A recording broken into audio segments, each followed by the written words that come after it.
Episode number 3269। Title वीर protect sky palace. एक सफेद Z जिंग में जेड लाइट चमक रही थी।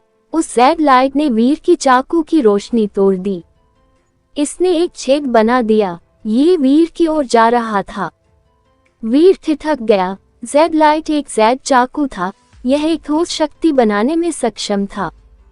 इसका मतलब था कि व्हाइट जेड जिंग में ब्रेक वर्ल्ड बीस्ट की ब्रेक वर्ल्ड दर कम से कम 30% थी। वीर ने ऊपर देखा और एक काली जेड मूर्ति को सफेद जेड जिंग से बाहर निकलते देखा। जेड मूर्ति बिल्कुल एक जीवित चीज की तरह थी, लेकिन उसका शरीर जेड का था। उसकी कमर पर एक जेड तलवार बंधी हुई थी। जेड तलवार को म्यान से बाहर निकाले जाने से पहले तलवार की रोशनी उसके चारों ओर फैलने लगी। काली जेड मूर्ति बाहर निकल आई। तलवार की रोशनी एक जेड तलवार में बदल गई और वीर पर वार किया। सफेद जेड जिंग से निकले ब्रेक वर्ल्ड बीस्ट वाली काली जेड मूर्ति से वहां मौजूद लोग डरे हुए लग रहे थे। वे सभी पीछे हट गए। वे वीर को मारने के लिए काली जेड मूर्ति का इंतजार कर रहे थे। वीर ने अपनी इंच ग्रे स्वॉर्ड पकड़ी और उसे जेड तलवार पर घुमाया। उसने जेड तलवार तोड़ दी। वह इसके बाद भी रुका नहीं। उसने काली जेड मूर्ति पर हमला करना शुरू कर दिया। काली जेड मूर्ति की आंखों में एक बुरी रोशनी चमक रही थी। उसकी कमर पर बंधी जेड तलवार म्यान से बाहर आ गई। तलवार की एक आवाज ने आसमान और जमीन को झकझोर दिया। ऐसा लगा जैसे जेड खंभे जैसी तलवार की रोशनी आसमान को चीर रही हो। ये वीर की इंच ग्रे स्वॉर्ड की ओर चली गई।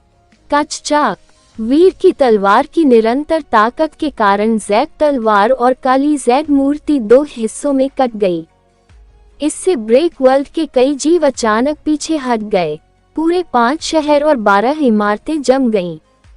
जब वीर ने काले जेड क्रिस्टल को पकड़ा तो उसके दिमाग में एक घोषणा गूंजी। Break world beast black king का शिकार किया गया। आपको इसका बीस्ट सोल प्राप्त हुआ। साथ ही आपको इसका ब्रेक वर्ल्ड जीन भी मिला। वीर का दिमाग ब्रेक वर्ल्ड जीन पर ध्यान केंद्रित करने के लिए नहीं मुड़ा। उसने अपनी तलवार की सारी शक्ति का इस्तेमाल ब्लैक किंग को मारने के लिए किया। उसने प्रोफेसर मंत्रा की आभा का इस्तेमाल किया और महसूस किया कि व्हाइट जेड जिंग से ब्लैक किंग की तरह और भी मजबूत उपस्थिति उभर रही थी। और उससे भी बुरी बात यह है कि उनमें से कहीं ज्यादा भयावह थे। वीर ने किसी भी संभावित दुश्मन को कम आंकने की हिम्मत नहीं की। वीर उनसे बच रहा था और व्हाइट जेड जिंग के डरावने ब्रेक वर्ल्ड जीव भी उससे बच रहे थे। वीर द्वारा एक ही वार में ब्लैक किंग को मार डालने के बाद बाहर के ब्रेक वर्ल्ड बीस्ट उससे डरने लगे। ब्रेक वर्ल्ड के और कोई भी बीस्ट व्हाइट जेड जिंग से बाहर निकलने की हिम्मत नहीं कर पाया।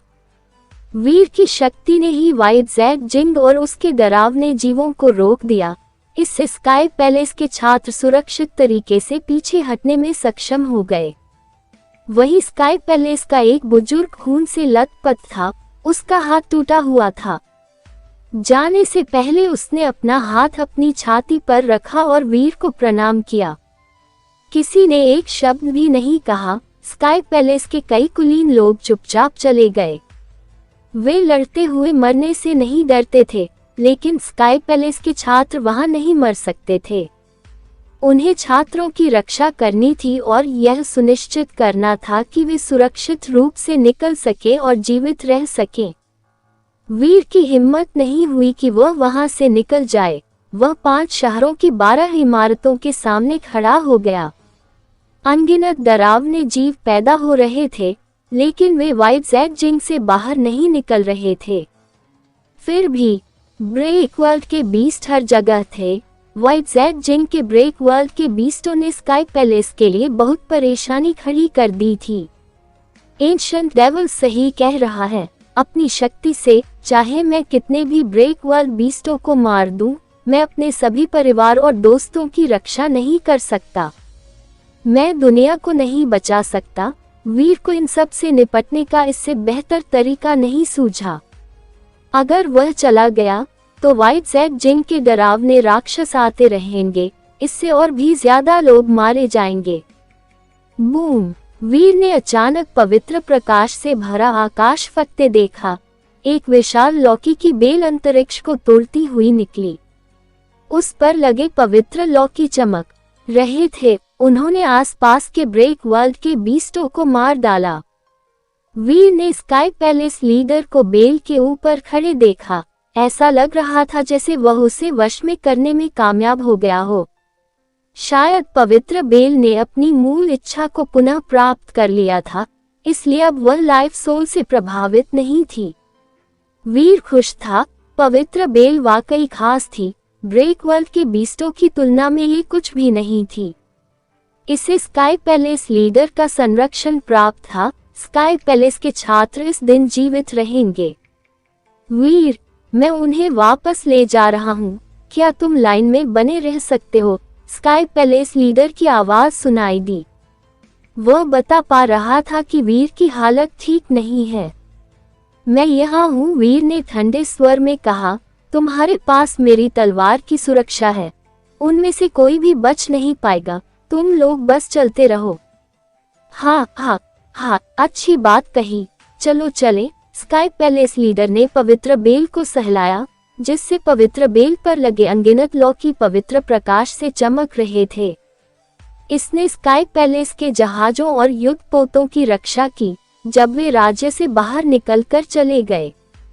व्हाइट जैग जिंग के कई बीस्ट आसमान की ओर दहाड़ रहे थे। वे सभी उछल रहे थे, वहां से बाहर निकलना चाहते थे। वीर अपनी तलवार पकड़े हुए था। वह व्हाइट जैग जिंग के बाहर अकेले ही मजबूती से खड़ा था। ब्रेक वर्ल्ड के बीस्ट इतने साहसी नहीं थे कि एक कदम आगे बढ़ाए। वे बस वही दहाड़ते रहे जहां वे थे। खून से सने सफेद कपड़ों वाली एक महिला स्काई पैलेस लीडर के बगल में खड़ी थी। उसने वीर को देखा, जो व्हाइट जैग जिंग के बगल में अजीब लग रहा था। उसने कहा, मुझे विश्वास नहीं होता कि ऐसा दिन आएगा जब स्काई सिर्फ अपने कामों की वजह से बच जाएगा। स्काई पैलेस लीडर ने कहा, यही जीवन की सबसे अद्भुत बात है। आप कभी नहीं जानते कि आगे क्या होगा। मैं जो आमतौर पर देखती हूँ वह स्पष्ट रूप से अच्छा कुछ नहीं है। महिला ने स्काई पैलेस के कई मृत छात्रों को देखा। लड़ाई के बाद स्काई पैलेस काफी हद तक नष्ट हो गया था, फिर भी इसके अधिकांश लोग बच गए थे। दुनिया बदल गई है, हमें इसके साथ बदलना होगा। अगर हम चुपचाप मरना नहीं चाहते तो हमें विस्फोट करना होगा। स्काई कभी भी चुनौती की अवधारणा से पीछे नहीं हटता। मुझे यकीन है कि स्काई पैलेस के छात्र भविष्य की कठिनाइयों को सहन करके और भी मजबूत बनेंगे। वे फिर से दुनिया पर राज करने में सक्षम होंगे। स्काई पैलेस लीडर ने अपना स्वर बदल दिया। लेकिन अभी हमें जीवित रहने पर ध्यान केंद्रित करने की आवश्यकता है। क्योंकि वे उड़ने लगे थे, पूरा आकाश चुपचाप व्हाइट जैग जिंग की ओर देख रहा था। वहां रहस्यमयी 12 इमारतें और 5 शहर थे। वहां बहुत से ब्रेक वर्ल्ड जानवर थे और व्हाइट जैग जिंग के सामने एक आदमी खड़ा था। वहां उस आदमी की तलवार भी थी। बहन, वह वापस आ गया है। यून शुविंग की आस्तीन खींच रही थी। जब उन्होंने वीर की पीठ पर नजर डाली तो दोनों शर्मा गए। यून शुविंग ने आह भरी। ये बहुत अच्छी बात थी कि वीर स्काई पैलेस को बचाने में कामयाब हो गया था, लेकिन इसका मतलब था कि यूनिसुई जल्द ही वीर को नहीं भूल पाएगी। थाओ चेन विंग क्रेन ने अपनी मुट्ठियां भींच ली और कहा, अब से हमें ज्यादा मेहनत करनी होगी। एक दिन हम अपनी शक्ति के बल पर स्काई पैलेस और व्हाइट जैग जिंग को वापस पा सकते हैं। हाँ, एक दिन हम स्काई पैलेस वापस ले लेंगे। स्काई के सभी छात्रों ने गंभीरता से शपथ ली। फिर भी वे सभी दुखी थे। यही वह दिन था जब उन सभी ने अपने घर खो दिए। इस तरह की घटनाएं यूनिवर्स में हर जगह हो रही थी। केवल एक जगह मृत जल की तरह शांत थी। एक गहरे लाल ग्रह पर ब्लड लीजन और उसके कई सदस्य तथा ह्यूमन एम्परर आकाश में ब्लैक होल को देख रहे थे। मुख्य और विपरीत दुनिया में दरार आ गई है। ऐसा लगता है कि एंडरसन सैनी अपनी चाल चल रहा है। ये हमारे लिए एक शानदार मौका है। ह्यूमन एम्परर एक अजीब सी रोशनी से टिमटिमाया। एक सदस्य ने पूछा, मिस्टर लीडर, क्या हमें ये काम अभी करना चाहिए? बेशक, हमें अब ये करना है। पुल बनाने वाली सुरंग खोल दी गई है। यह अराजकता का युग है। इसे करने का हमारा सबसे अच्छा मौका अब है। ह्यूमन एम्परर खड़ा हो गया। उसने ब्लड लीजन के सदस्यों को ब्लैक होल तक पहुंचाया। वहीं दूसरी तरफ डेमन जाति के दायरे में एक व्यक्ति ब्लैक होल में था। ये डेमन था जिसे डेमन अल्फा के नाम से जाना जाता था। डेमन अल्फा जिस ब्लैक होल में था, वह दूसरे ब्लैक होल के प्रकट होने से पहले ही वहां मौजूद था। जब ब्लैक होल दिखाई दिया तो डेमन अल्फा की कोई प्रतिक्रिया नहीं हुई। उसके चेहरे पर एक भी भाव नहीं था। वह चुपचाप ब्लैक होल से बाहर आती हुई लाइफ सोल्स को देखता रहा। लेकिन तभी आसमान से एक लाइफ सोल से ग्रसित एक डेमन उसके सामने उतरा। ये देखते हुए डेमन अल्फा ने अपना हाथ हिलाया जैसे कि वह भाग्य को ले जा रहा हो। उसने लाइफ सोल को एक ही हिट में मार डाला। उसने अपने सामने आए लाइट सोल वाले डेमन को देखते हुए कहा, क्या यह अशूरा में से एक है? डेमन अल्फा ने उस लाइफ सोल को ठंडेपन से देखा जो चली गई थी। वह तिरस्कारपूर्ण लग रहा था।